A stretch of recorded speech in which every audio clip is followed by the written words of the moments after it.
Subscribe करंतु आदर्श coaching centre YouTube channel को यही भली वीडियो देखिबा पई। डियर स्टूडेंट्स, आदर्श कोचिंग सेंटर यूट्यूब चैनल तुम मान स्वागत। प्रिय छात्र छात्री मैंने आज आम सप्तम श्रेणी वार्षिक परीक्षा द्वितीय समाप्ति सूचक मान निर्धारण परीक्षा वार्षिक परीक्षा 2026 श्रेणी सप्तम विषय गणित। यह पूर्व साहित्य और इतिहास मुझे तुम सहित सेयार कर सारी। प्रथम दिन में तुम साहित्य और इतिहास इतिहास पर ये द्वितीय दिन पर तुम गणित रही। ये गणितर गोटे प्रश्नपत्र ता सहित उत्तर मुझे तुम मान सहित सेयार करुँच। यही प्रश्न गुड़िक प्रायतः निश्चय परीक्षा आसो। तुम एगुड़िक प्राक्ट करनब आउ तार उत्तर गुड़ा सब देखिनब। यही सब प्रश्न बा यही प्रश्न निश्चय परीक्षा आसो, ये ग्यारंटी मुझे तुमको दूसरी। ताले पिलामाने आ काल विलंब नक गोटे पर गोटे प्रश्न तार उत्तर आम देखि चलवा। मन रख द्वितीय समाप्ति सूचक मान निर्धारण 2026 श्रेणी सप्तम विषय गणित। शिक्षार्थी नाम लिख, रोल नंबर लिख, विभाग ए कि बी सी जहाँ तुम ग्रुप थी तुम सेक्शन, तारीख, विद्यालय नाम, ब्लॉक, जिला, समय 2 घंटा, पूर्ण संख्या 50। ये तुम प्रश्न संख्या 30 टी अच्छी। ताहले एबे आम आगू बढ़ा। हाँ पिला माने कही रखुची जो मैंने आमर एपर्यंत आदर्श कोचिंग यूट्यूब चैनल को सब्सक्राइब करन से आग सब्सक्राइब करनी। कहीं सब्सक्राइब करने तुमको गोटे पर गोटे मोर ये जो वीडियो गुड़िक तुम मान पाखे पहुँच पार। ताले चल पिला माने आ काल विलंब नक प्रश्न गुड़िक देखि नवा, ता सहित उत्तर गोटे गोटे आलोचना करवा। ताले प्रथम प्रश्नटी 1 नंबर मुझे टिक कर दे, तुमको असुविधा ना। ए बी सी पूर्ण संख्या हेले केउंटी जोग प्रक्रिया सहयोगी नियम। जोगर सहयोगी नियम तुम मैंने सहजरे यहाँ बुझीपार। जोगर सहयोगी नियम घ ऑप्शन टी हम उत्तर, कारण यहाँ हूँ A plus B plus C bracket equal to A plus B bracket plus C. यहाँ हूँ जोगर सहयोगी नियम। ताल आगे बढ़ा। क्यों परिमेय संख्याटी प्रामाणिक रूपे अच्छी? प्रामाणिक रूप से अच्छी माने सबुठू लिस्ट फॉर्म माने संक्षिप्त रूप से ही अच्छी प्रामाणिक रूप।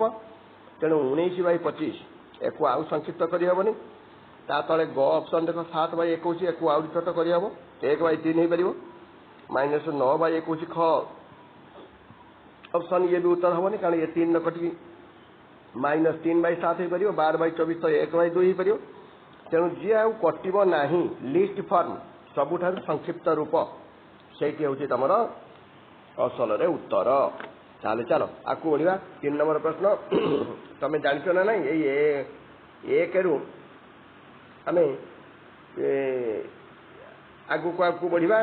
आमर 1 रु 8 पर्यंत जो प्रश्न रही से प्रश्न गुड़िक 1 मार्क आउ 4टी लेखाएं ऑप्शन अच्छी। ये सब MCQ टाइप क्वेश्चन नहीं कि? ताहले आगू बढ़ा। एबे तुमको देख गोटे प्रश्न अच्छी -4/3 प्लस 5/4 ये तुम जोग करार अच्छी। पिला माने जोग तुम बहुत भल भाव जानिछ केमिटी करा जाए। सीधा एठी लस आउ नियो 3 आउ 4 लस 12। ताले 12 जार हर होइथिबो सेठी उत्तर 12। ताले 12 हूँ हर मानकर लस आगु 12 को लेकिन 3 हर दियो 4 4 गुणन -4 -16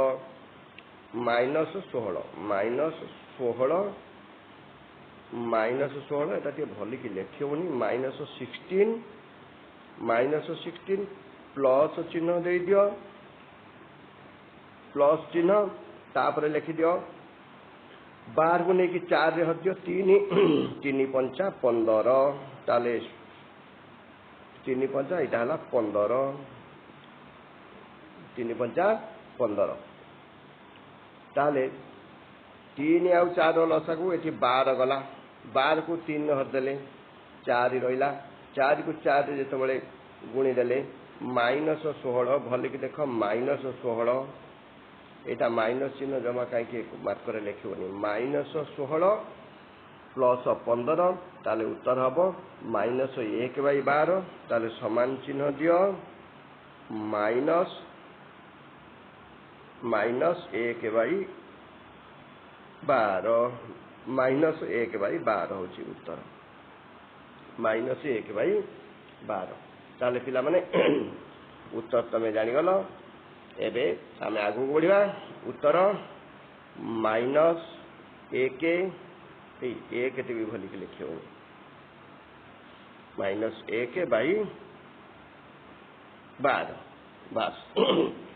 ଏଠି ଭୁଲରେ ନାଇଁ ଭୁଲ କାହିଁକି ଗଡ଼ ଅପସନରେ ଠିକ୍ ମରା ହେଇଛି ଠିକ୍ ଅଛି। ଏବେ 4 ନମ୍ବର ପ୍ରଶ୍ନକୁ ଯିବା।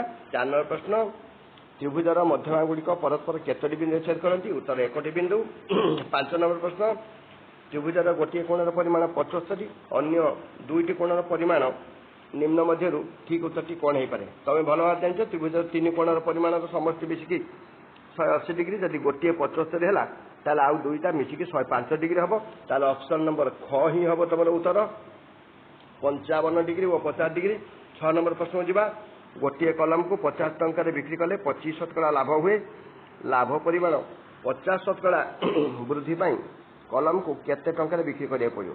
ତାହେଲେ ସେ 50 ଟଙ୍କାରେ ବିକିବାରୁ ତାର 25% ଲାଭ ହେଲା। ବର୍ତ୍ତମାନ ତୁମକୁ 50% ଲାଭ କରିବାକୁ ପଡ଼ିବ। 50% ଲାଭ କରିବାକୁ ହେଲେ ତୁମକୁ କେତେ ବିକିବାକୁ ପଡ଼ିବ? ତାହେଲେ ଉତ୍ତର ତ 60 ଟଙ୍କା। ତୁମମାନେ କେମିତି ବାହାର କରିବ ସେ ବିଷୟରେ ମୁଁ ଟିକେ ତୁମକୁ ସୂଚନା ଦେଉଛି ଯେ 25% ଲାଭ ହୋଇଛି ସେ 50 ଟଙ୍କାରେ ବିକିବାରୁ। ତାହେଲେ ପ୍ରକୃତରେ ଯେଉଁ 50 ଟଙ୍କାରେ ସେ କଲମଟାକୁ ବିକ୍ରି କରିଛି ଏଇ 50 ଟଙ୍କାରେ ବିକ୍ରି କଲା ପରେ ତାର 25% ଲାଭ ହୋଇଛି। ତାହେଲେ ବର୍ତ୍ତମାନ 25%ଟା ଲାଭର ପରିମାଣ ଦ୍ୱିଗୁଣା ହେଇଯିବ। ତାମାନେ 25% ବଦଳରେ 50% ହେଇଯିବ। 50% ହେଇଗଲେ ସେ କେତେ ଟଙ୍କାରେ ବିକ୍ରି କରିବ? ସେଇଟା ଏଠି ଖୁବ୍ କମ୍ ଜାଗା ଅଛି ତାର ଉତ୍ତରଟା ବାହାର କରିବା ଏତେ ସମ୍ଭବ ନୁହଁ। 60 ଟଙ୍କା ହେଉଛି ତାର ଉତ୍ତର। ମୁଁ ତଳେ ଆଉ ଗୋଟେ ଜାଗାରେ ୟାକୁ ତମ ପାଇଁ ଉତ୍ତର କରିଦେବି। ବର୍ଗଚିତ୍ରର ବାହୁର ଦୈର୍ଘ୍ୟ ଅଧା ହୋଇଗଲେ କ୍ଷେତ୍ରଫଳ ପରିମାଣ କେତେ କମିଯିବ? ବାହୁ ତମେ ଜାଣିଛ ବର୍ଗକ୍ଷେତ୍ରର କ୍ଷେତ୍ରଫଳ ହେଉଛି ବାହୁର ବର୍ଗ। ଯଦି ବାହୁ ଅଧା ହେଇଗଲା ମାନେ ପୂର୍ବରୁ ଯଦି 1 ଥିଲା ଏବେ 1/2 ହେଇଯିବ। ତାହେଲେ 1/2 ହେଇଗଲେ କ୍ଷେତ୍ରଫଳ ତ ବାହୁର ବର୍ଗ 1/2ର ବର୍ଗ ତାମାନେ କ୍ଷେତ୍ରଫଳ 1/4 କମିଯିବ। 1/4 କମିଯିବ। ବର୍ଗକ୍ଷେତ୍ରର ବାହୁ ଅଧା ହୋଇଗଲେ କ୍ଷେତ୍ରଫଳ ପରିମାଣ କେତେ କମିଯିବ? ଆଗରୁ କ୍ଷେତ୍ରଫଳ ଥିଲା ନା 4 କମିଯିବ ଭୁଲ ହେଇଗଲା। ଆଗରୁ କ୍ଷେତ୍ରଫଳ ଯେତେବେଳେ ବାହୁ 1 ଥିଲା ବା x ନେଇଯାଅ ବାହୁକୁ। 7 ନମ୍ବର ପ୍ରଶ୍ନଟି ମୁଁ ତମ ପାଇଁ ଏଇଠି କରିଦେଉଛି। ବାହୁ ଯେତେବେଳେ x ଥିଲା ସେତେବେଳେ କ୍ଷେତ୍ରଫଳ ଥିଲା x²। ବାହୁ ଯେତେବେଳେ x/2 ହେଇଗଲା କ୍ଷେତ୍ରଫଳ ହେଇଗଲା x²/2। ତାହେଲେ x²/x²/4। ତାହେଲେ ବର୍ତ୍ତମାନ ଆଗରୁ ଥିଲା x² ଏବେ ହେଇଗଲା x²/4। ବର୍ତ୍ତମାନ ଆମେ ଯଦି 4 ଏଠି ଲସାକୁ ନେଇଯିବା ତାହେଲେ ଉପରେ ତମର ହେଇଯିବ 4x² - x², 3x²। ଆଉ ଏ 3x² ମାନେ x² ତ ଆଗରୁ ଥିଲା ଏବେ ହେଲା 3/4x²। ତାମାନେ କମିଗଲା କେତେ? 3/4। ତାହେଲେ ଉତ୍ତରଟି କ୍ଷେତ୍ରଫଳ କେତେ କମିଯିବ? 3/4 କମିଯିବ। ଆମେ ଏମିତିରେ ଦେଖିଦେଲେ ଯିଏ ପିଲା ଭାବିବ ଯେ ବାହୁ ଥିଲା x ତାପରେ ବାହୁ ହେଇଗଲା 1/2 ବା x/2 ତାହେଲେ x²/4 ହେଇଗଲା କ୍ଷେତ୍ରଫଳ। ତାମାନେ 1/4 କମିଗଲା। ନାଇଁ ନାଇଁ ନାଇଁ ପ୍ରକୃତରେ 3/4 ଅଂଶ କମିଗଲା। କେତେ କମିଗଲା ସେ କହୁଛି ବାହୁ ଅଧା ହେଇଗଲେ। 2026 ମସିହା ଜାନୁଆରୀ ମାସ ଦିନ ସଂଖ୍ୟା 31 ତାର ସମ୍ଭାବ୍ୟତା କେତେ? ଯେହେତୁ ଜାନୁଆରୀ ମାସ 2026 ମସିହା ଜାନୁଆରୀ ମାସର ଦିନ ସଂଖ୍ୟା 31 ହେଇଗଲା। ଦିନ ସଂଖ୍ୟା 31 ହେଇଗଲେ ଏହାର ସମ୍ଭାବ୍ୟତା ବାହାର କରିବାକୁ ହେଲେ ତୁମକୁ କ'ଣ କରିବାକୁ ପଡ଼ିବ ଯେ ଦିନ ସଂଖ୍ୟା ଯେଉଁ 31 ହେଇଛି ଦିନ ସଂଖ୍ୟା 31 ଦିନ ସଂଖ୍ୟାକୁ ତମର ସମ୍ଭାବ୍ୟତା କରିବାକୁ ହେଲେ ସମ୍ଭାବ୍ୟତା ତମର ସବୁ ଜାନୁଆରୀ ମାସ ଯେହେତୁ 31 ହୁଏ ତେଣୁ 31/31 ତେଣୁ ଉତ୍ତର କ ଅପସନ୍ 1 ହିଁ ହେବ। କାରଣ ଜାନୁଆରୀ 28 ଦିନ 32 ଦିନ 30 ଦିନ ହେବାର କିଛି ଚାନ୍ସ ନାହିଁ। ତେଣୁ 2026 ମସିହା ସବୁବେଳେ 31/31 ତମର 1 ହେଲା ସମ୍ଭାବ୍ୟତା। ଏବେ ଚାଲ 9ରୁ 13 ନମ୍ବର ପର୍ଯ୍ୟନ୍ତ ପ୍ରଶ୍ନ ଗୁଡ଼ିକ ଦେଖିବା। 7ର ଯୋଗାତ୍ମକ ବିଲୋମୀ -7। ଯଦି ଏଠି ଯୋଗାତ୍ମକ ବିଲୋମୀ ବଦଳରେ ତମର ଯୋଗାତ୍ମକ ଅଭେଦ ପକାଇଥିବ ତାହେଲେ 0। गुणनात्मक भेद 1 आउ जदि गुणनात्मक विलोमी पकई 7 गुणनात्मक विलोमी 1/7 बर्तमान 10 नंबर प्रश्न 2 to the power 4 मान के 2 गुणन 2 गुणन 2 4 थर गुणी देव 2 2 4 2 8 2 16 हम उत्तर 11 नंबर प्रश्न तुम 9 ରୁ 13 पर्यंत जो प्रश्न गुड़िक यही 5टी प्रश्न 1 मार्क सब फिल इन द ब्लैंक्स माने शून्य स्थान पूरण कर एवं कोण ए परिमाण 70 डिग्री हेले यार परिपूरक कोण तुम जान गोटे कोण और तार परिपूरक कोण मिसिकी 180 डिग्री हुए तेणु कोण जदि 70 डिग्री है परिपूरक कोण 180 - 70 110 डिग्री हम 12 नंबर प्रश्न देख वृत्तर व्यास 14 सेमी हेले यार परिसीमा तुम जान व्यास 10 थे परिसीमार सूत्र हूँ पाए डी पाए हूँ 22/7 गुणन डी ये भूल 21/7 अच्छी प्रकृत में पिला माने यहाँ 22 ये भी भल कि लिखे पेन आउ थे भल कि लिखुची 22 प्रकृत में यहाँ 21 नुह हाँ ये 21 बदल तुम यहाँ बुझ 22/7 22/7 गुणन 14 7 रे 14 कटिगला ताले आसीगला 2 22 दुने 44 हम उत्तर 42 नुह हाँ हाँ 44 चलो आगू बढ़िया सामंतिक चित्र परिसीमा सॉरी भूल पढ़ी 13 नंबर प्रश्न देती सामंतिक चित्र प्रतिसम अक्ष संख्या डैश सामंतिक चित्र प्रतिसम अक्ष पचार प्रतिसम अक्ष सामान करने को जो सीधा गार टाणी सामान करा जाए ताले सामंतिक चित्र प्रतिसम अक्ष संख्या 0 एवं चलो 14 ରୁ 18 नंबर पर्यंत प्रश्न उत्तर देखा 14 नंबर प्रश्न 2/3 3/4 5/9 मध्य सबुठ बड़ संख्या किए तमें सबुठ बड़ संख्या जानवा हेले तमें कौन कर हर मान लसक नहीं समहर में परिणत करदेव समहर में परिणत करदे 3 4 9 तार लसक नब 3 4 9 3 4 9 3 4 9 लसक केते होची टिके भलिक लक्ष्य कर दियो 3 पकेदेल 3 के ये जो यहाँ 9 तुम 3 3 4 को 4 ये ओल्हे पड़ा तेणु प्रकृत में 3 × 12 हो लसागु 3 × 12 दुने 24 हो लसागु 3 4 9 3 4 9 ये 9टा बोलिकी लिखाई पार 9टा को सॉरी लिभे दूसरी लिभे कि 9टा को आउ थे लिखुची 3 4 यहाँ 9 हाँ ओहो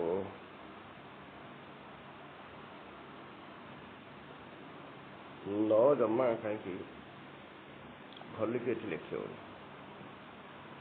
3 4 9 ताले लसागु नहीं जीव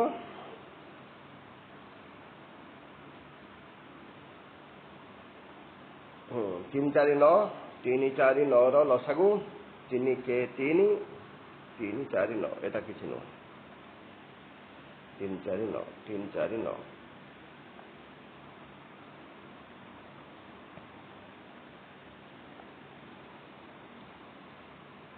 लिखे दूसरी गोटे लिखला को आ गोटे कौन कौन पड़ोची यहाँ तुम 3 3 4 9 लसागु 3 के 3 4 को 4 रहा 3 3 9 3 3 9 3 4 12 24 लसागु 24 जदि लसागु गला ताले 2/3 तुम हो प्रकृत में केते 24 लसागु जाइए 24 लसागु जाइए ताले हर में तुमको 8 गुणिया पड़ो तेणु ये 2 रे 8 गुणब गोटे हो 16/24 16/24 हो प्रथम 16/24 समस्त हर को तुमको 24 करा पड़ो 16/24 है तुम 2/3 3/4 से 24 करने जेहेतु तुम अच्छी के 3/4 अच्छी 24 करने 6 गुणब 6 गुणिले ये तुम के 6 × 24 हर तो तुम 24 हो गला हर 24 हो गला लब कथा चिंता कर हर हो गला 24 हर 24 लब हो 6 गुणिले 18 तापर 5/9 अरे लसाऊ 24 गला एठी 9 रे केमती कोन गुणिबा लसाऊ ताले भूल हे गला बोधे 3 4 9 3 तो पड़ला एठी मो भूल कर देछि sorry sorry sorry sorry sorry एला सब लिभे दोछि मो आउ थरे करूछि बर्तमाने हर आसीगला तुमर के 3 4 9 3 4 9 9 ए 9टा जमा ए पेन में लिखे 9टा तुमको लिखे पड़ो हाँ बहुत लेट हो 3 एटा 4 3 4 9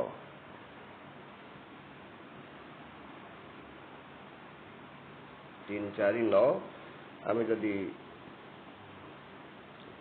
3 पकई दबा ताले 3 के ये 3 3 ये 4 4 ओल्हेला ताले 3 चौ 12 3 36 लसागु जीव ताले 36 है तुम लसागु एक्चुअली 36 है लसागु 36 जदि लसागु गला ताले एबे तुम समहर कर 36 लसागु जाइछि समहर करी तुम देखिदेव एवं मो समहर भी तुमको कहीदे केमी तुम समहर कर जाच तथापि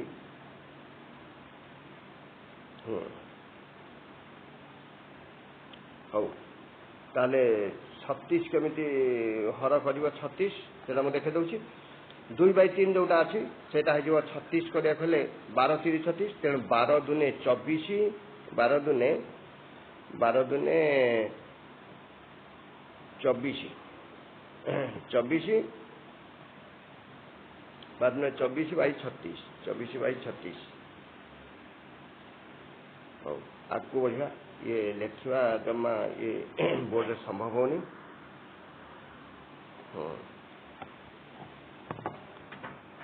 हाँ पिला माने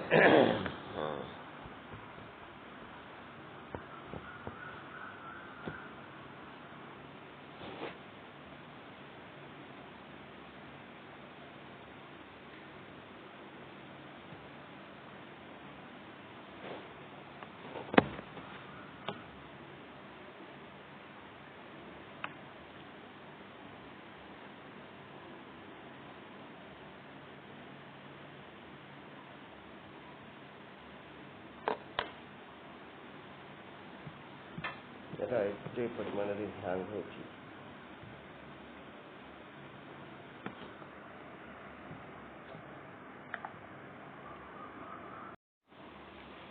हाँ पिला माने एबे तमे 14 नंबर प्रश्न जो देइथला 2/3 3/4 5/9 मध्य सबुठ बड़ संख्याटी किए ए बड़ संख्याटी मु लसागु नहीं जाइछली लसागु 36 जाइथला ए 2/3 हे गला 21/36 3/4 36 करिया कले आमको 9 गुणिया पड़ो तेणु 9 37/36 आउ 5/9 जोटा अच्छी से 4 गुणिले 36 हम हर ये 20/36 ताल सब बड़ है ये 37/36 जोटे तुम 3/4 सहित सामान उत्तर भी 3/4 मुझे लिखिदे एवं पार्श्वचित्र दे OPQ परिमाण मुझे OPQ परिमाण भी निर्णय करदे OPQ यहाँ तुम OPQ ये कोण टी पचार गोटे कोण ये क्यू पाखे जो कोणटी से 60 डिग्री दे देछि ताले अन्य कोणटी एटा गोटे त्रिभुज हो गला SPQ ये गोटे कोण 70 गोटे 60 ताले अन्य P कोणटी पचार P कोणटी तुम 70 + 60 130 प्लस 50 ताले हम एवं 16 नंबर प्रश्न को निम्न तुम संख्या रेखार या सूचेब -3/2 को संख्या रेखार दर्शेब 3/2 प्रकृत में -3/2 जोटा से -1.5 -1.5 तुम -2 -1 भितर अच्छी तेणु मुझे सीधा ठीक -3/2 ये जेहेतु माइनस नेगेटिव संख्या तेणु ये संख्याटी 0 बाम पटे अच्छी कौन ताहले पिला माने आगू बढ़िया एवं आउ काल विलंब न करके आगू आगू आम प्रश्न उत्तर कर चलो एवं 17 नंबर एक अज्ञात राशि विशिष्ट एक घाती सरल समीकरण उदाहरण दिए दियो गोटे अज्ञात राशि थी एक घाती हो तेणु x-3 = 0 कि 2x - 6 = 0 खबरदार ये x स्क्वायर करानी कारण एक घाती अच्छी 18 नंबर प्रश्न शतकड़ा 10 लाभ पाई 90 टंकार किणा जाइथिबा ଜିନିଷକୁ ଦୋକାନୀ କେତେ ଟଙ୍କାରେ ବିକ୍ରି କରିବ। ତାହେଲେ ଦେଖ ଶତକଡ଼ା 10ରେ ତୁମକୁ ଶତକଡ଼ା 10 ଲାଭ। ତାହେଲେ 90 ଟଙ୍କାରେ କିଣା ଯାଇଥିବା ଜିନିଷକୁ ଦୋକାନୀ କେତେ ଟଙ୍କାରେ ବିକ୍ରି କରିବ। 90 ଟଙ୍କାରେ କିଣା ଯାଇଛି କ୍ରୟ ମୂଲ୍ୟ, ଶତକଡ଼ା 10 ଲାଭ। ତାହେଲେ 90ର 10 ଶତକଡ଼ା ତୁମକୁ ବାହାର କରିବାକୁ ପଡ଼ିବ। ସେଇଟା ହେଉଛି 90 ଗୁଣନ 10/100।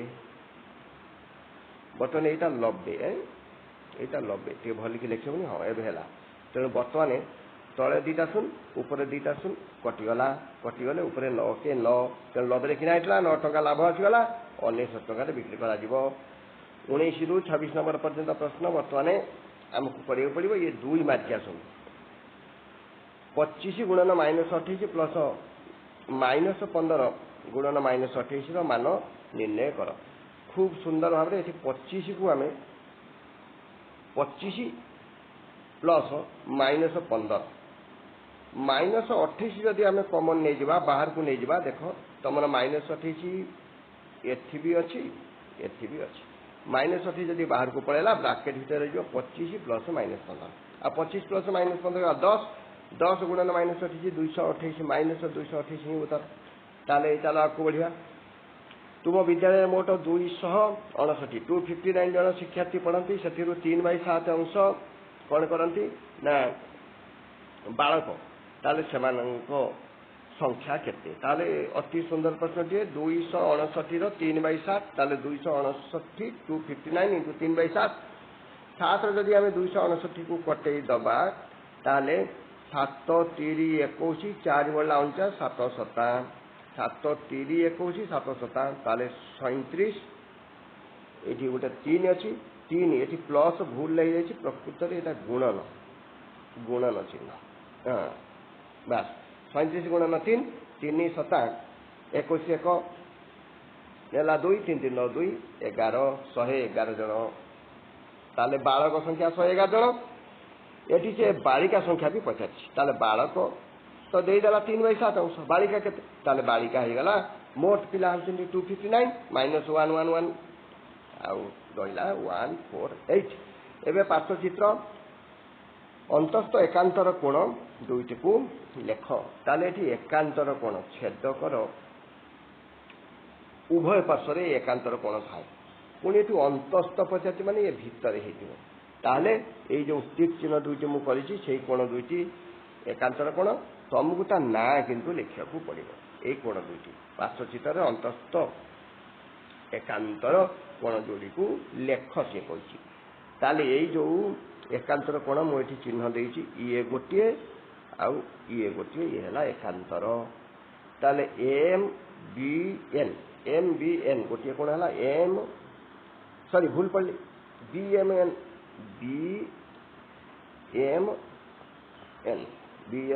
ଗୋଟିଏ କୋଣ, ଆଉ ଗୋଟିଏ କୋଣ BMN, ଆଉ ଗୋଟେ MND ସେଟା ଇକ୍ୱାଲ୍ ଟୁ ବି ହୁଏ ଏକାନ୍ତର କୋଣ MND ଏଇଟା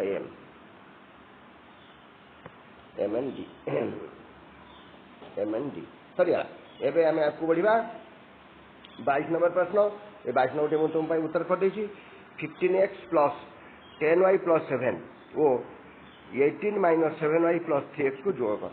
ଯୋଗ ମୁଁ ତୁମକୁ ଆଗରୁ ଶିଖେଇଛି ଯେ ଯୋଗ କରିବାକୁ ହେଲେ ତୁମକୁ କ'ଣ କରିବାକୁ ପଡ଼େ, ଯେ ସଦୃଶ ପଦଗୁଡ଼ିକୁ ଏକାଠାନ କରିବାକୁ ପଡ଼େ। ତେଣୁ ସିଧା ତୁମେ ଯୋଗ ଚିହ୍ନ ଦେଇକି ସଂଖ୍ୟା ଦୁଇଟିକି ଆଗେ ଲେଖିଦେଲା ପରେ 15x ପାଖକୁ ନେଇଯିବ 3x।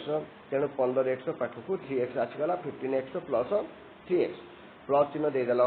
10y - 7y ତାପରେ ଲେଖା ଆସିଗଲା। ଏବେ 10y - 7y ପରେ ଆଉ ଯାହା ବଳିଲା ସଂଖ୍ୟା 7 + 87 + 18 ନା 18 ନୁହେଁ 18 ଅଛି। 7 + 18 ଇଏ 25 ହେଇଗଲା। 10y - 7 ଆଉ ଇଏ 3y ହେଇଗଲା। ଆଉ ତୁମର ଯେଉଁ 15x + 3x ଇଏ ତୁମର 18x। ତାହେଲେ ଉତ୍ତର ଶେଷ ହେଇଗଲା। ଏବେ ତୁମର 22 ନମ୍ବର ଉତ୍ତରଟି ସରିଯାଇଛି। 23 ନମ୍ବର ପ୍ରଶ୍ନଟି ଏଇଠି ଟିକେ ଦେଖିଦିଅ। -3/4 ଓ -1/2 ମଧ୍ୟରେ ଦୁଇଟି ପରିମେୟ ସଂଖ୍ୟା ନିର୍ଣ୍ଣୟ କର। ଏଇ ଦୁଇଟି ପରିମେୟ ସଂଖ୍ୟା ନିର୍ଣ୍ଣୟ କରିବାର सूत्र मु तुमको कहीदे दुईटी परिमेय संख्या प्रथम परिमेय संख्या निर्णय कर सूत्र हूँ हाफ इंटू ए प्लस बी ए के बी के half into A plus be half into A plus be half को हाफ तो रहा ए आउ तुम बी जहाँ तुम देसी से हूँ ए हो बी ए है तुम -3/4 -3/4 सरी ये 41 हो जाए 3/4 बोली बुझ प्लस चिन्ह देदेव ये से माइनस अच्छी अर्थात ये -1/2 प्लस माइनस जब तुम चिंता कर एकाथर माइनस भी देदेले खूब भल कारण ये आउ प्लस माइनस ताले मु भलिक आउ थे लिख दूची तुम हाफ इंटू -3/4 माइनस 1/2 ताले 4 आउ 2 लसागु नहीं जीव 4 आउ 2 लसागु 4 बर्तमान 4 को 4 हरदेले 1 -3 -2 हरदेले 4 को 2 हरदेले 2 ये आसीज तुम -4 कटिगले -3 आसला -3 ये 2 कटिगले आउ 2 रहा ताले -3/4 -1/2 ताले ये लसागु नहीं कि मुझे लसागु नहीं कर किसी दरकार ना प्रकृत हाफ इंटू ए प्लस बी सब बढ़िया फर्मूला यही फर्मूला तुम कर यही फर्मूला कले -3/4 -1/2 केते हूँ मुझे खाली तुम लक्ष्य करदे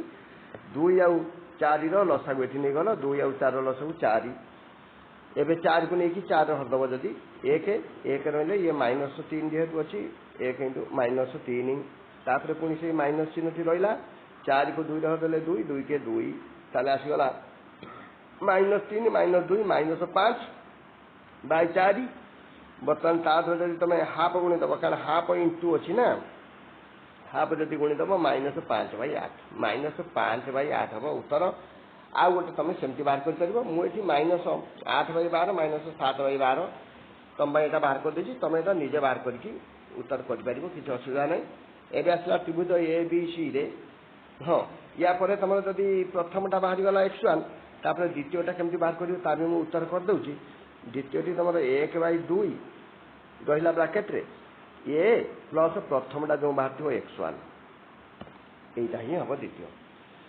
एवं पिला 24 नंबर को जावा 24 नंबर प्रश्न त्रिभुज एबीसी रे ए परिमाण बी परिमाण सी परिमाण अनुपात 2:3 हेले कोण गुड़िक केते ए प्लस बी प्लस सी 180 डिग्री आम जानते ए 2:2x बी 3 मैंने 3x 4x 2 3 4 मिशीगला 4 3 7 2 9 9x 180 x मान 180 हरण 9 20 डिग्री x 20 डिग्री हेले ए हम के 2x 2 × 20 40 बी कोण के 3 गुण 3 × 20 60 सी कोण 4 गुण 4 × 20 80 ताले कोण गुड़िक बाहरी गला कौन एवं आगू बढ़ा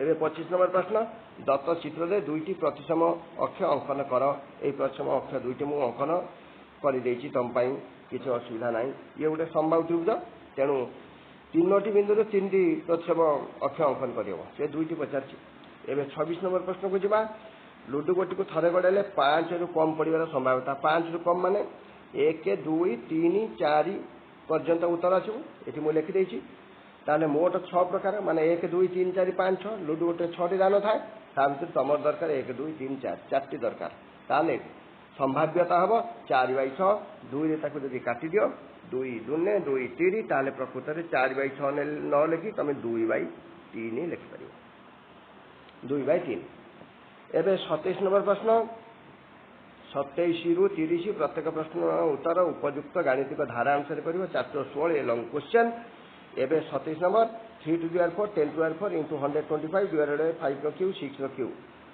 ताहले किंबा गोटे किंबा जे सहज अच्छी तुमको ये प्रथम प्रश्न कर दूसरी 3 to the 4 10 to the 4 125 divided by 5 Q 6 Q ये 3 to the 4 रहा ये 10 को तुम 2 into 5 4 करदेल इंटू 5 क्यू होगा 125 डिवाइडेड बाय जहाँ अच्छी हर 5 क्यू रहा आ 6 क्यू जगह तुम 2 into 3 क्यू करदेल 2 into 3 क्यूब करदेल करदे बर्तमान ब्राकेट सब खोलदेल 3 रो 4 2 रो 4 5 रो 4 2 5 रो 3 बर्तमान ये 2 रो 4 आगे लिखदेल 3 रो 4 तापर लिखदेल आ 5 रो 4 5 रो 3 5 रो जेहेतु गुणन अच्छी घात मिशीगला 4 3 7 होगा तले 5 रो क्यूब अच्छी रहा आगे सजाड़ी लिख दियो 2 2 रो क्यूब 3 रो क्यूब 5 रो भी क्यूब तापर कौन कर सब जेहेतु घात गुड़िक हरण होगी ये सब तुम घात गुड़िक सब वियोग ताले 2 रो घात केते मुझे कहीदे जे कि मुझे लिखिदे किंतु केमी है जब किए चाहूच मुझे देखीदे ये 2 रो घात प्रकृत में 4 माइनस 3 4 माइनस 3 से भाया गुणनचन देखिए 3 रो घात 4 माइनस 3 सेमती 5 रो घात 5 रो 7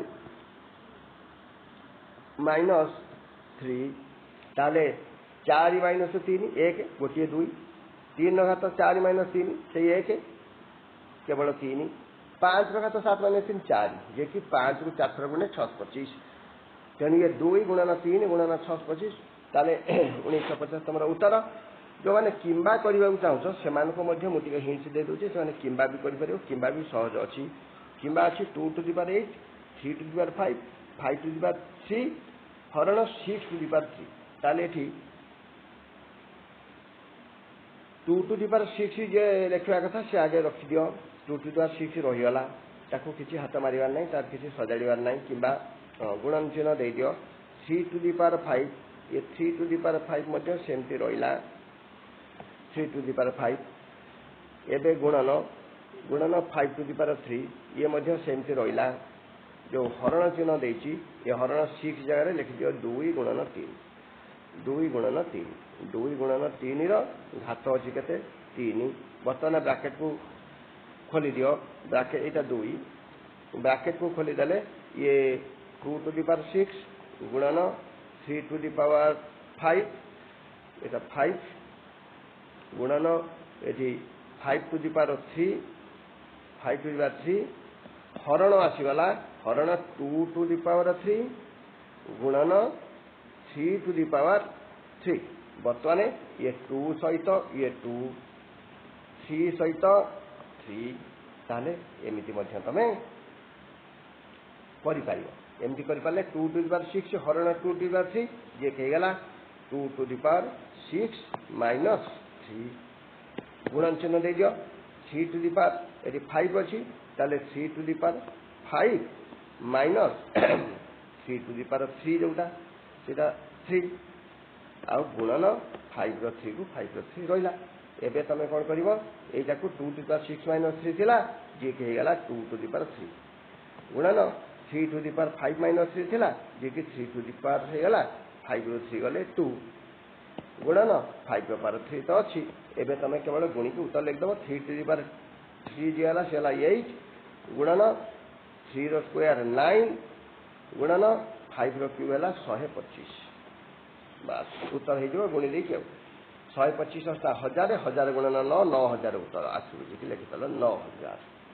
हां एबे चलो आगु को प्रश्न बढ़िबा 28 नंबर प्रश्न गोटे जोतार लिखित मूल्य गोटे जोतार लिखित मूल्य 550 टंका और लिखित मूल्य अनुसार बिकिबा को दुकानी 10% लाभ हुए तेबे केते टंका लिखित मूल्य हेले दुकानी 25% लाभ पाई थांता ताले एठी उत्तर तम पाई कर देछि 550 टंका बिकिले 10% लाभ हुए ताले 10% लाभ पाई ताको 110 बिक्री मूल्य बेले किना 100 550 बिक्री मूल्य बेले तार किना केते हबो ना 100 बाई 110 गुणन 550 सन 500 टंका 500 टंका रे बिकिले से कहछि पुनी ताको लाभ पुनी बढ़िबो कोन करिवो ना 25% लाभ करियो पुनी ताले 500 टंका तमरा आसीगला बिक्री मूल्य 550 बिक्री मूल्य बेले क्रय मूल्य आसीगला क्रय मूल्य 500 आसीगला क्रय मूल्य 500 हेले ताको 25% लाभ करियो बोले 500 गुणन 25 बाई 100 125 टंका ताले 500 क्रय लाभ 125 625 टंका बिक्री करियो ये उत्तर टी हेगला किंबा आज गुटे देछि वार्षिक 8% हार रे 2 वर्षर सरल सुध 640 टंका ते मूलधन केते टंका गोटे सूत्र मूलधन କେତେ ଟଙ୍କା ବଢ଼ିଲେ ବାର୍ଷିକ 4 ହାରରେ 6 ମାସ ବାର୍ଷିକ 4 ହାରରେ 6 ମାସରେ ସମାନ ସରଳ ସୁଧ ହେବ। ଏ ପ୍ରଶ୍ନକୁ ତୁମେ କରିବା ଦରକାର ନାହିଁ, ମୁଁ ତ ଗୋଟିଏ ତୁମ ପାଇଁ କରିଦେଲି। 29 ନମ୍ବର ଦେଖ, ଗୋଟିଏ 19 ଫୁଟ ଲମ୍ବ 16 ଫୁଟ ପ୍ରସ୍ଥ ବିଶିଷ୍ଟ ଆୟତାକାର କ୍ଷେତ୍ର, ତା ଭିତର ଧାରକୁ ଲାଗି 2 ଫୁଟ ଚଉଡ଼ାର ମାନେ କ'ଣ ବିଛାଗଲା, ଟାଇଲ୍ ବିଛାଗଲା। ତାହେଲେ ପ୍ରତ୍ୟେକ ବର୍ଗାକାର ଟାଇଲ୍ର ଦାମ, ବର୍ଗାକାର ମାନେ 1 ଫୁଟ ଦୈର୍ଘ୍ୟ 1 ଫୁଟ ପ୍ରସ୍ଥ ଏଇ ଟାଇଲ୍। ତାହେଲେ 1 ଫୁଟ ବର୍ଗାକାର ଟାଇଲ୍ ବିଛିବା ପାଇଁ କେତୋଟି ଟାଇଲ୍, କେବଳ ଟାଇଲ୍ ମାଗିଛି ନା, ତେଣୁ ବର୍ତ୍ତମାନ ଆୟତ ଚିତ୍ରଟି ବନେଇଦେବ ଯିଏକି 19 18 ଅଛି, 19 16। ତାହେଲେ 19 16, 19 ଫୁଟ ଲମ୍ବ 16 ଫୁଟ ଚଉଡ଼ା, ତା ଭିତରେ 2 ଫୁଟ ଲେଖିଛି। ସେ ଭିତରେ ଯେଉଁ ଭିତରେ ସେ ଟାଇଲ୍ ବିଛେଇବ ନା, ଭିତର ଧାରକୁ ଲାଗି 2 ଫୁଟ ଚଉଡ଼ାର ସେ ଟାଇଲ୍ ବିଛେଇବ। ତେଣୁ ବର୍ତ୍ତମାନ ବାହାର ଆୟତ କ୍ଷେତ୍ରର କ୍ଷେତ୍ରଫଳ ହେଲା 19 × 16 304। ଭିତର ଆୟତ କ୍ଷେତ୍ରଫଳ ଯେ ବାମକୁ 2 କମିଲେ ଦୈର୍ଘ୍ୟ, ଡାହାଣକୁ ବାମକୁ 2 କମିଲା, ଡାହାଣକୁ 2 କମିଲା, 4 କମିଗଲା। 19 - 4 × 16 ମାଇନସ୍ ଉପରକୁ 2 ତଳକୁ 2 4 କଟିଗଲା। 19 - 4 16 - 4, 19 ରୁ 4 ଗଲେ 15, 16 ରୁ 4 ଗଲେ 12, 15 × 12 180 ବର୍ଗ ଫୁଟ। ପ୍ରକୃତରେ ଟୋଟାଲ ଥିଲା 304, 180 କଟିଗଲା, କଟିଲା ପରେ 124 ବର୍ଗ ଫୁଟ। ତେଣୁ ଟାଇଲ୍ ସଂଖ୍ୟା 124 ବର୍ଗ ଫୁଟ ପାଇଁ ଟାଇଲ୍ ସଂଖ୍ୟା ହେବ 124 + 1 125ଟି। ଏଥି ସହିତ ତୁମର 29 ନମ୍ବର ପ୍ରଶ୍ନ ମଧ୍ୟ ଶେଷ ହୋଇଗଲା। ଏବେ ଆସିଲା 30 ନମ୍ବର ଲାଷ୍ଟ ପ୍ରଶ୍ନ। 30 ନମ୍ବର, ସ୍କେଲ ପେନ୍ସିଲ କମ୍ପାସ ବ୍ୟବହାର କରି ABC ତ୍ରିଭୁଜଟି ଅଙ୍କନ କର। ପୁଣି ସମବାହୁ ତ୍ରିଭୁଜ ଲେଖିଛି, ଅଙ୍କନ କର, ଯାହାର ସମାନ ବାହୁର ଦୈର୍ଘ୍ୟ 7 ସେମି। ସେହି ତ୍ରିଭୁଜର ଏକ ମଧ୍ୟମା ଅଙ୍କନ କର। ତାହେଲେ ଆଖି ବୁଝିକି ତୁମେ ଗୋଟିଏ ଗାର ପକାଇଦେବ। ଏଇ ଗାର ପକାଇ ଦେଇକି ରାଉଣ୍ଡରରେ ମାପି ନେବ 7 ସେମି। ରାଉଣ୍ଡରରେ 7 ସେମି ମାପି ନେଇକି ଏମିତି 2ଟା ବିନ୍ଦୁ ଛେଦ କରିଦେବ, ଯାହାର ନାଁ ତୁମେ B ଆଉ C ଦେଇଦେବ। ଦେଇ ସାରିକି ରାଉଣ୍ଡର ସେଇ 7 ସେମି ଦୈର୍ଘ୍ୟ ଥିବ, କାରଣ ତୁମକୁ ସମବାହୁ ତ୍ରିଭୁଜ 7 ସେମି ଦୈର୍ଘ୍ୟର ତ୍ରିଭୁଜ ଅଙ୍କନ କରିବାକୁ ପଡ଼ିଛି। 7 ସେମି ସେମିତି ରଖିଥିବ। ତାପରେ B ରୁ 7 ସେମିର ଗୋଟେ ଚାପ ନେବ, ରାଉଣ୍ଡର ମୂଳ Bରେ ରଖିଛି, Cର ସେଇ 7 ସେମି ଚାପକୁ ଛେଦ କରିବ। ଛେଦ କରିଥିଲା ପରେ ଛେଦ ବିନ୍ଦୁ ଯେଉଁଠି ହେବ, ବର୍ତ୍ତମାନ ସେଇଠୁ B ଆଉ Cକୁ ଯୋଗ କରିଦେବ। ଯୋଗ କରିଦେଇକି ଉପର ବିନ୍ଦୁଟା ନା ଏ ଦେଇଦେବ। ତ୍ରିଭୁଜ ହେଇଗଲା। ତ୍ରିଭୁଜ ହେଇଗଲା ପରେ ସେ କ'ଣ କହିଛି, ବାହୁ ଦୈର୍ଘ୍ୟ 7 ସେମି ତ୍ରିଭୁଜ ଅଙ୍କନ କର। ତ୍ରିଭୁଜରେ ଏକ ମଧ୍ୟମା ଅଙ୍କନ କର। ମଧ୍ୟମା ଗୋଟେ ମଧ୍ୟମା ଭୂମିକୁ ସମଦ୍ୱିଖଣ୍ଡ କରେ। ତେଣୁ ଭୂମିର ଅଧାରୁ ଅଧିକ ନେଇକି ଉପରେ ଗୋଟେ ଚାପ, ତଳେ ଗୋଟେ ଚାପ, ସେଇ ଚାପକୁ ପୁଣି B ବିନ୍ଦୁରୁ ଉପରେ ଗୋଟେ ଚାପ, ତଳେ ଗୋଟେ ଚାପ, ସେଇଟାକୁ ପୁଣି Cରୁ ନେଇକି ସେଇ ଉପର ଆଉ ତଳ ଚାପ ଦୁଇଟିକୁ ଛେଦ କରିଦେବ। ଛେଦ କରିଥିଲା ପରେ ଏ ଛେଦ ବିନ୍ଦୁ ଦୁଇଟାକୁ ଯୋଗ କରିଦେବ। ଏଇଟା ତୁମର ମଧ୍ୟମା ହେଇଗଲା। ବର୍ତ୍ତମାନ ଏ ବିନ୍ଦୁରୁ ଯୋଗ କରିଦେବ, ଯୋଗ କରିଦେଲେ ମଧ୍ୟମା ଅଙ୍କନ ହେଇଗଲା। ଏସହିତ ତୁମର 30ଟି ପ୍ରଶ୍ନ, ତା ସହିତ ଉତ୍ତର ମୁଁ ତୁମମାନଙ୍କ ସହିତ ସେୟାର କଲି। ଏଠି ଗୋଟେ ଅର୍ ଅଛି, ପେନ୍ସିଲ୍ କମ୍ପାସ ସାହାଯ୍ୟରେ ଏକ ସରଳରେଖା ଅଙ୍କନ କର। এই ସରଳରେଖା ଅଙ୍କନ କରିକି ତାର ଏକ ବହିଷ୍ଠ ବିନ୍ଦୁରେ ସେଇ ସରଳରେଖା ସହ ସମାନ୍ତର କରି ଅନ୍ୟ ଏକ ସରଳରେଖା ଅଙ୍କନ କର। ତାହେଲେ ବହିଷ୍ଠ ବିନ୍ଦୁ ମାନେ ତୁମେ ଯେକୌଣସି ଗୋଟେ ସରଳରେଖା ନେଇଗଲ, ତାର ଗୋଟେ ବହିଷ୍ଠ ବିନ୍ଦୁ ନେଇଗଲ, ବହିଷ୍ଠ ବିନ୍ଦୁ ନେଇକି ସିଧା ଏଟାକୁ ଯୋଗ କରିଦେବ। ଯୋଗ କରିଦେଲା ପରେ ତୁମର ବହିଷ୍ଠ ସମାନ୍ତର ସରଳରେଖା ନା ଚଳିବ, କିଛି ଅସୁବିଧା ନାହିଁ। ସମାନ୍ତର ଏଇ ବହିଷ୍ଠ ବିନ୍ଦୁ ଏଇଠି ଗୋଟେ ବିନ୍ଦୁ ନେଇଛ, ଆଉ କ'ଣ କି ବିନ୍ଦୁ, ବର୍ତ୍ତମାନ ଏଇ ଯେଉଁ କୋଣଟି ୟାର ଏକାନ୍ତର କୋଣ ଏଇ ପଟରେ ହିଁ କାଟିଦେବ। ଏଇ ପଟରେ କାଟି ଦେଇ ସାରିଲା ପରେ ଏଇ କୋଣ ଆଉ ଏଇ ବିନ୍ଦୁ ସମାନ କରିକି ଅଙ୍କନ କରିଦେଲେ ସମାନ୍ତର ସରଳରେଖା ପଳେଇ ଆସିବ। ଆଉ ଏଇ ଯେଉଁ କୋଣ ମୁଁ ଅଙ୍କନ କଲି, ଏ କୋଣ କାହିଁକି ସମାନ ହେଲା କହିଦେଉଛି, ଏ ଏକାନ୍ତର କୋଣ ପାଇଁ ସମାନ ହେଇଛି। ତାହେଲେ ପିଲାମାନେ ଏହିପରି ଭାବରେ ଏ ସବୁ ପ୍ରଶ୍ନ 30ଟି ପ୍ରଶ୍ନ ମୁଁ ତୁମ ସହିତ ଉତ୍ତର ସେୟାର କରିଦେଲି। ଏବେ ତୁମମାନେ ଏହାକୁ ପ୍ରାକ୍ଟିସ୍ କରିକି ପରୀକ୍ଷାକୁ ଯିବ। ଆଉ ମୁଁ ଭାବୁଛି, ଆଶା କରୁଛି ତୁମର ପରୀକ୍ଷା ନିଶ୍ଚୟ ଭଲ ହେବ। ଇଏ ଦ୍ୱିତୀୟ ସମାପ୍ତି ସୂଚକ ବାର୍ଷିକ ପରୀକ୍ଷା, ଜମା ବି ହେଳା କରିବନି, ସମସ୍ତେ ଦେଖିବ ଆଉ ନିଜ ସାଙ୍ଗମାନଙ୍କ ସହିତ ସେୟାର କରିବ। ଏହାପରେ ପୁଣି ତୁମର ଆଗକୁ ବିଜ୍ଞାନ, ଇଂରାଜୀ ଏସବୁ ପ୍ରଶ୍ନପତ୍ର ରହିଛି, ତା ମଧ୍ୟ ମୁଁ ତୁମ ସହିତ ସେୟାର କରିବି। ଜୟ ଜଗନ୍ନାଥ।